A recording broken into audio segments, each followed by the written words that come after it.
Hello folks, how's it going? So welcome to another One Piece review. This time we'll be covering manga chapter 1096. 3 more chapters away from chapter 1100. But before we get into this chapter, we got some interesting One Piece news to go over. One alluded to the anime and another alluded to Oda and what he's got cooked up pretty soon. So let's start off with Oda and what he has in store.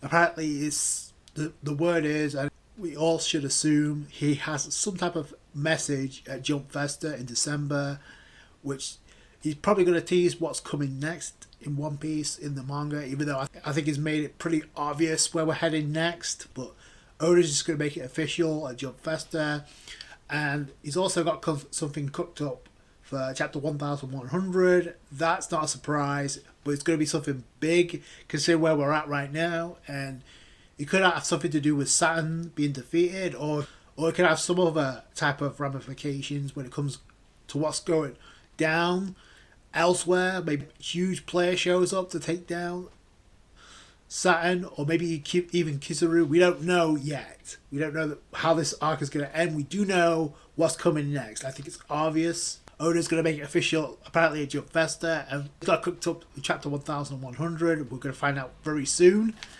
But the other piece of news, we got a bit of information when it comes to the anime. It's pretty much confirmed that the Egghead Island arc will start in the anime by episode 1085, but obviously we've got some time to go before that happens. Like I said, I think it's pretty obvious. Wano will end before the end of the year. And considering the fact that the way they're handling the climax of Wano, I don't think that's going to be a problem, because it's not really adding anything to what Oda already did with the ending of Wano. It's very similar. With all the detail of added in the Wano arc, I was kind of hoping they add something to the finale when it comes to like more interaction between Hiyori and Momonosuke's reunion. That got cut short real quick. As for Doji and maybe Izo's funeral, but we didn't really get to see much of that. We just got to see like them talking about it. It's like, oh, how we've been liberated by those who have left us.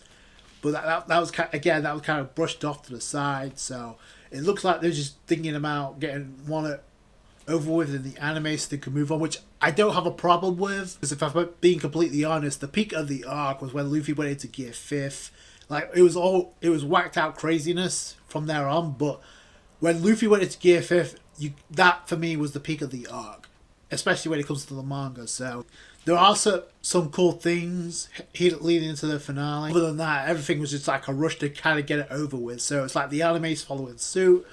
But yeah, it looks like the Egghead Island arc starts with episode 1085. Now, I don't know if there's going to be a filler arc in between. We're not that far behind when it comes to like the manga. That's the news we covered. So it depends on when Oda decides to end Egghead in the manga. So let's start off with this chapter with the cover page. So we see Zoro with a bunch of chihuahuas, and one of them has a headphone or an earphone, which could be Vegapunk related, but there's one that's obviously got Zoro's sword with it. The other chihuahua that's sitting down has a hat, and if you look closely, that Jolly Roger. Speaking of which, this chapter follows suit from the previous one, which was very dark. So it starts off very dark here with the manhunt on God Valley beginning. We got the Celestial Dragons and the 9 Holy Knights, or the Gods Knights, led by the commander, Saint Garling, aka Shanks' father. So they lead the charge, and of course, what we all could have anticipated from this chapter, the reason why they decided to pull up on God Valley. The manhunt begins. Women, children alike are not safe. So it's, like I said, it's very dark. And it looks like we get some shots of the Holy Knights that we've been teased with the silhouettes before. But we only get to see some of them. So, but the one that really stands out is the one wearing the mask, and if you look very closely, it looks like a similar mask that a kid, one of the orphans, was wearing during Big Mom's flashback, standing beside Mother Caramel. So I don't know if that's him, because the mask does have number 46 on it. So I don't know if he has survived or if they survived and decided to become God's knights, even though that doesn't really make a whole lot of sense. But the knight with the mask is holding the katana. There's a girl with the hat with her eyes being covered. She's holding the musket, and there's another character that doesn't really say anything, but we see. But there is one thing that Garling actually says. It's like, watch closely, little kids. So I don't know. Are we looking at some of the orphans that survived the hunger rampage of Big Mom and decided to become Holy Knights? But either way, God Valley is in chaos, and we have Garp being contacted by Marine HQ. It goes from Garp chilling out, and you see a woman in the background, so I don't know. So shout out to Garp for that, but then Garp's mood completely changes when he gets told something about who's pulling up to God Valley. And because then Garp's like, yo, I'm going. And he also gets told to like stay out of Hachinose or Full Atlantic Island. So the more things change, the more they stay the same. So we get where the Rocks Pirates have set sail, and we knew that this was going to happen. What we saw in the last chapter, took place 2 years before. So that's where Oda's going with this. So it is cool that Oda is showing some of what went down in God Valley between the Rocks Pirates, Garp, and Raja teaming up. From history, that this masking intends to expel the native inhabitants for their resources. Again, devil fruits, because what else could they have? What other reason could they have for like pulling up on this island out of nowhere? 100,000 rabbits on this island, which they got kind of nicknamed that in the previous chapter. So I don't know if that's a clan, if that's just a phrase they use for commoners. I don't know. But as this raid is going on, we see Ivankov taking care of business. We see the raid going on, and St. Garling has already got like taking no prisoners. What's interesting about this is it looks like this is where Ivankov meets Hack for the first time, and we know Hack's a fisherman, so this would make sense because all except Ivankov's sister, Ginny, ended up becoming a revolutionary. Because Ivankov saves Hack, so that's really cool. He was another person held captive by the Celestial Dragons in that cage. We see Ginny, and they find out what the prizes for the tournament will actually be. It would be the key to their escape. And this is something, again, we all could have predicted or speculated. I know I did. So there's 2 devil fruits that are on this island that the Celestial Dragons are aiming for. One of them is Kaido's devil fruit that got handed to him by Big Mom, the fish fruit. And the other is, this was kind of obvious too, the pawpaw fruit that ended up with Kuma. But they only say that those 2 specific devil fruits and the red devil fruits are up for grabs here. I don't know if that means there's others that are at stake here, but those are the 2 main ones. They get pointed out. And even Coffee's like, if any one of us eat those, many of us could escape this hell on Earth and even go through the clements of the Marines. So they can take out the father pretty much. And apparently, according to Ginny, she's a pro at theft and setting up traps. And she's already hacked into the broadcast for the information on the island in the outside world 2 weeks ago. But for our plan to work, we need a decoy. And Kuma decides to go off on his own. And this is the first instance where Ivankov is like, oh, okay, cool. And Kuma's like, I have a big body, so I'm more durable to withstand much attacks. Plus, he doesn't want to see anyone die, which is pretty cool on his part. And if you notice, Ginny is like marking out here. So they're like, let's get out of God Valley together. We see a ship has been blown up, and we see a fleet of ships centered by the Rocks Pirates. So we see the Rocks Pirates in full. Some of them are kind of like new, we haven't seen before. We know some of the big players that were a part of this. Obviously now we see Stussy, who's on Whitebeard's shoulder. So it kind of makes sense considering like Stussy was like the old Stussy was like acquiring the services of Marco to get Whitebeard Jr. back. So that would make perfect sense. We see Big Mom charging up Prometheus, And we see Kaido there. We also see Shiki, which is interesting. The elder of the Amazon Lily, the former princess before Prince. Now we don't know if she came before before Bo Hancock. We could assume that's the case, but all you see is the snake. So yeah, so you just can't put two and two together. So that's kind of interesting. Like she had a connection with this group. So Whitebeard clearly says that Full Rocks probably lost sight of the goal. We need to hurry up and confirm it. So I guess he's after the devil fruits as well. In fact, we know that Kaido ends up with one of those devil fruits because of Big Mom saying we have a debt and I gave you the fish fruit. And look, all you have to do is look at Charlotte Linden's dialogues. Like, I'll steal it quietly. After I steal it, I'll make my exit, which is exactly what Kaido did as soon as he got the devil fruit. But it's looking like there's more to this than just like, because it looks like they can't get on the same page, and that's obvious why they lost. So, other than the fact that Roger and Garp are broken as hell, because this chapter pretty much confirms it. And what was interesting too is the Holy Knights, led by the Supreme Commander, ended up taking on the Rogers Pirates at first, but we know Roger and Garp end up teaming up to take down Zebek. That's what happens, and that's what, according to Sengoku, that's what happened. Garp shows up. Meanwhile, we have, now what's interesting about this is like even Koff had one of the devil fruits. Linlin takes a hold of it before Big Mom is able to take the other one. Kuma ends up eating the pawpaw fruit. So that's actually really cool. Like even Koff had Kaido's devil fruit before it was handed to him. Can you just imagine how much the series would have changed if even Koff had ever eaten the fish fruit? Holy crap. Yeah, so no wonder they wanted that. Pretty much solidifies why the Celestial Dragons pulled up on God Valley. So I have a question which I'll get into in a minute, but it's like Kuma eats the pawpaw fruit and just right then gets blasted because as soon as Kuma eats it, guess who shows up? Saturn. And he already knows, like the child of the Buccaneer tribe, you're only allowed to become a slave and die as one. Kuma is like, are you a great person? Because he's like trying to bargain with him to make. I want to save as many people like them as possible, just like Nika. And Saturn's like, that is why every one of you will be annihilated.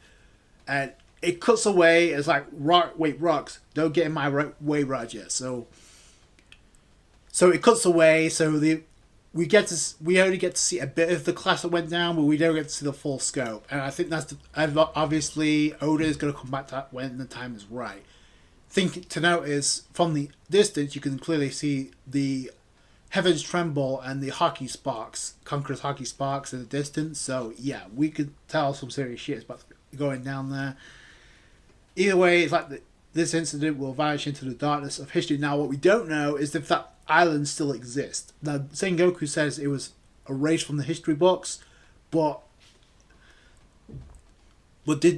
does that imply that Emu did something there as well? Because we see Saturn was clearly there, and I'm curious why only Saturn showed up and not the rest of the Gorosei. But either way, it does kind of make narrative sense as why Saturn is on Egghead Island right now.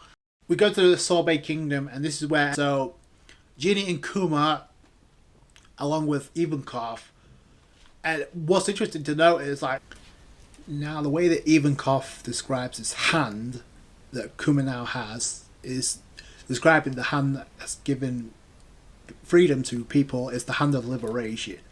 So yeah, so this is where the three, I guess, Kuma and Ginny part ways with Ivankov because Ginny decides to stay behind. So I wonder why that could be. Although it's cool that Ginny's calling Kuma Kumichi, so what's even cool is at this point she's only 4 years old, which is insane. That's insane. She survived the God Valley incident thanks to Kuma, but because it's like we got to see two kids actually trying to pick on Kuma, which was a mistake because Ginny comes right in and smacks the hell out of both of them. We got Kuma there patching them both up. This is something to note here. If you've noticed, Kuma is actually using his abilities, much like he did with Luffy, and get rid of their pain and injuries. So that's actually really cool. See, like the personalities showing through. Like Kuma's like providing meals, and Ginny's like star-eyed, so and then they're both crying because this is happiness, and that's how the chapter ends.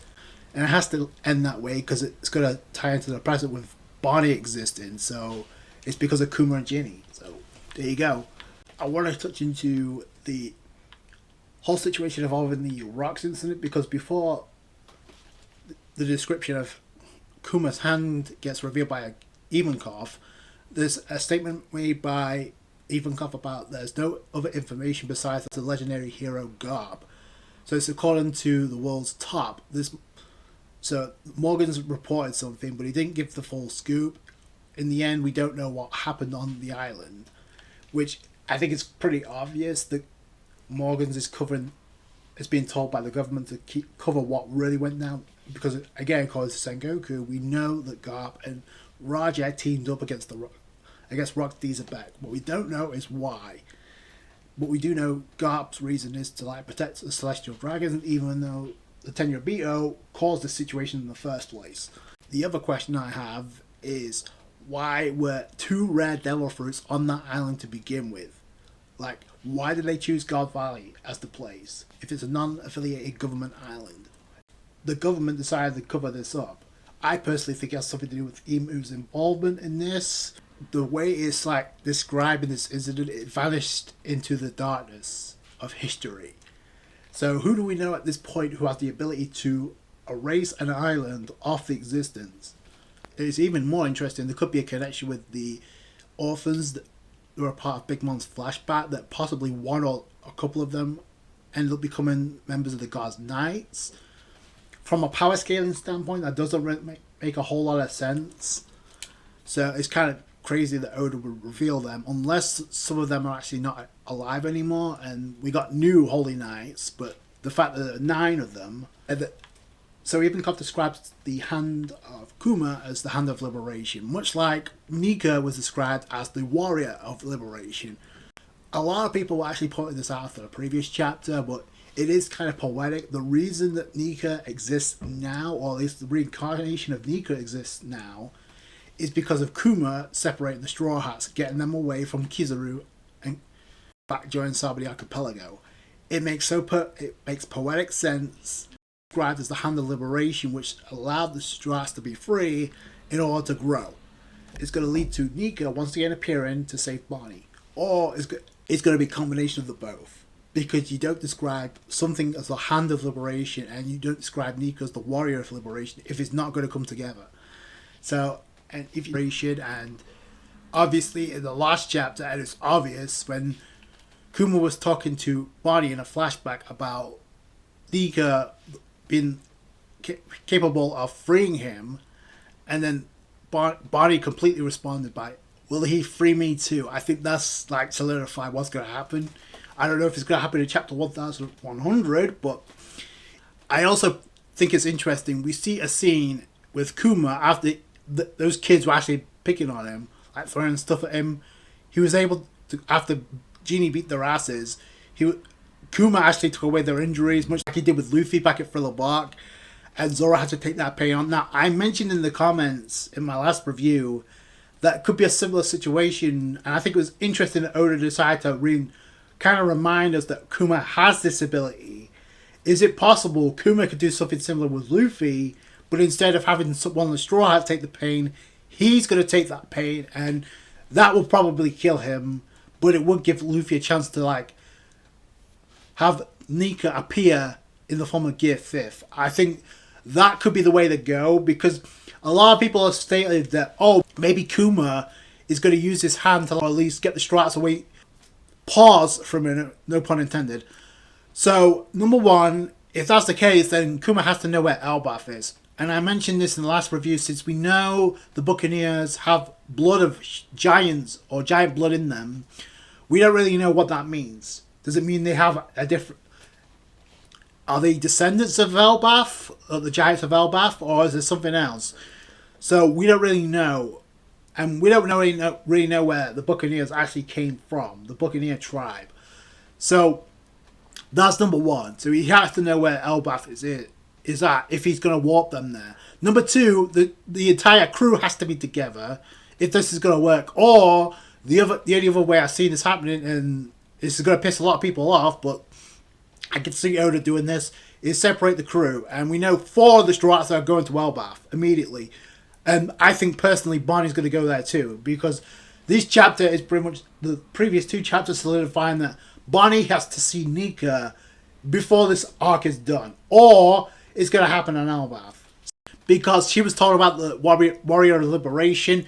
In this chapter, we literally get Kuma's abilities being described as having the hand of liberation to create freedom. And like I said, people brought this up in the last after the last chapter, that the reason that Nika exists is because Kuma separated the Straw Hats. But I don't think Oda's going to do the same thing again. He could get rid of the fatigue of Luffy, and that would help him get into Gear 5th without any plot. It would be a plot device, but at least it would make sense, because considering we've seen this in Thriller Bark. But it's either going to lead to the separation of the Straw Hats, because the crew aren't together right now. So I don't think Kuma's just going to show up and warp them out. He may get Bonney out of Saturn's grasp, but he's going to show up to do something at least. And I think that's going to be it. Because Oda is planning something massive to go down at the conclusion of this arc. Like, he said that the foundation of the One Piece world will shake forever with the conclusion of this war. We don't really know what that means. Is somebody else going to show up? Like, I'm speculating, because if Kuma gets involved, then Dragon by far, I'm telling you right now, Dragon is showing up to do some damage. And he may end up taking out one on the Gorosei. That could be the major incident he was referring to. But it is kind of cool how this chapter started dark, but it ends with a little bit of positivity, with some hope.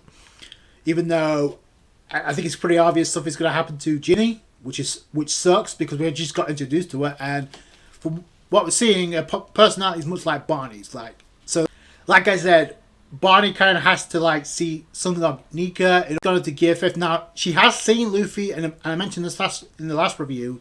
She has seen Luffy in Gear 5th, but she hasn't recognized it as Nika.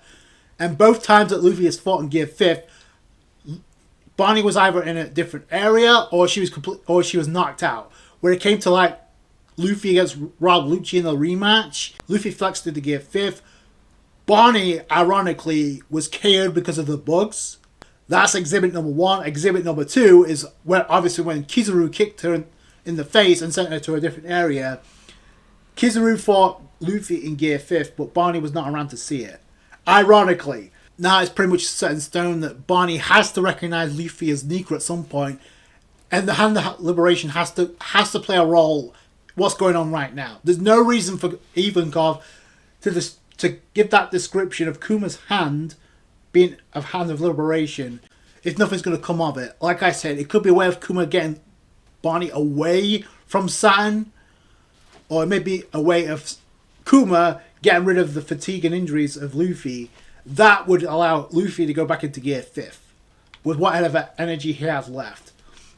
So yeah, it's definitely looking like it's going to be the end of Kuma, but how we get there is going to be very emotional. This is turned into a very emotional flashback. Shout out to Oda for giving us some tidbits of information when it comes to God Valley and where it went down. I think there's something more to it, because the Holy Knights and St. Garling going up against the Roger Pirates, to Garp and Roger teaming up to take on Rocksteady Zebek. So what changed? Yeah, this is a great chapter, and it's cool how Kuma and Ginny's interactions is going to lead into the birth of Bonney. So that's really cool. So those are my thoughts. Please tell me yours in the comments below. I really like this chapter a lot. That's going to do it for you guys. Thanks for watching. Like this review if you did. Thumbs up. I appreciate that. Subscribe to channel for more One Piece. Catch you guys later. Thank you guys for all the support. Bye.